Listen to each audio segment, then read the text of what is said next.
Hello, bachcho, let's read the question first. The question says that a horizontal disk rotates with constant angular velocity omega equal to 6 radian per second along about a vertical axis passing through its center.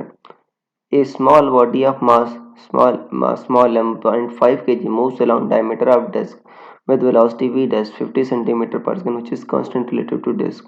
Find force that disk exerts on a body at moment when it is located at distance 30 centimetre from rotation axis. So students, सबसे पहले आपको समझना होगा कि की concept क्या use हो रहा है।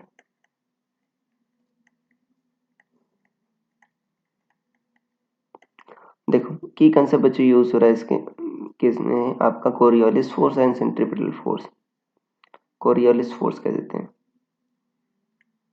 देखो बच्चों, यहाँ पर आपको पता है कि डिस्क के रिलेटिव आपका ब्लॉक मूव कर, डिस्क मान लो ऐसे ही है, ये ओमेगा बच्चों आपका इसके एक्सिस के लॉन्ग होगा कि इसी एक्सिस के अबाउट ये रोटेट कर रही है, इस एक्सिस के अबाउट होगा। और डिस्क की जो बच्चों डिस्क के रिलेटिव जो वेलोसिटी है वो v है, रेडियस के लॉन्ग है, राइट।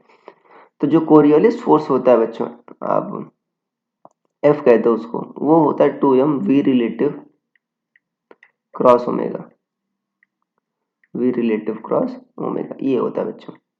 अब v रिलेटिव दे रखा है, v रिलेटिव क्रॉस ओमेगा करोगे बच्चों तो ये आपका इधर आएगा,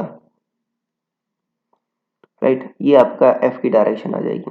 और तो बच्चों आपका सेंट्रीपिटल फोर्स भी लगा रहा होगा डिस्क, राइट, फ्रिक्शन के कारण आपका सेंट्रीपिटल फोर्स भी लगा रहा होगा एफ सेंटर की ओर।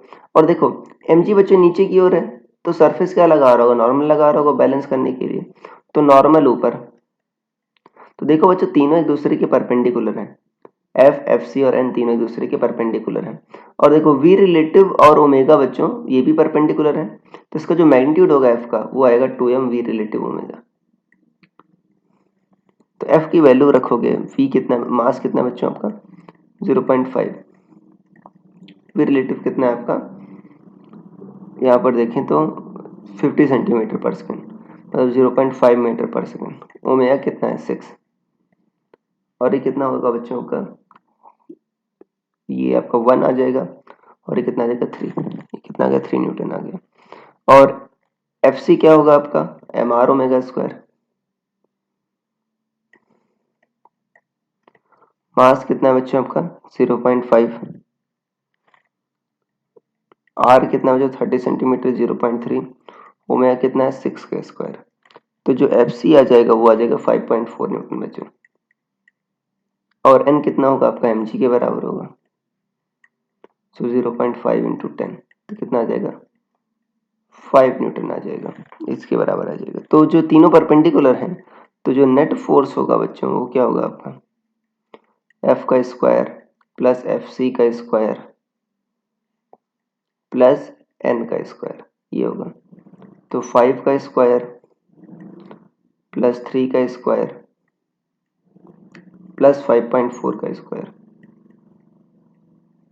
ये इसके बराबर होगा बच्चों, ये लगभग आपका 8 न्यूटन के बराबर आएगा, 7.95 न्यूटन या 8 न्यूटन के बराबर आएगा, right. So this will be the answer, लगभग 8 न्यूटन आएगा या 7.95 न्यूटन, इतना भी कह सकते हो बच्चों।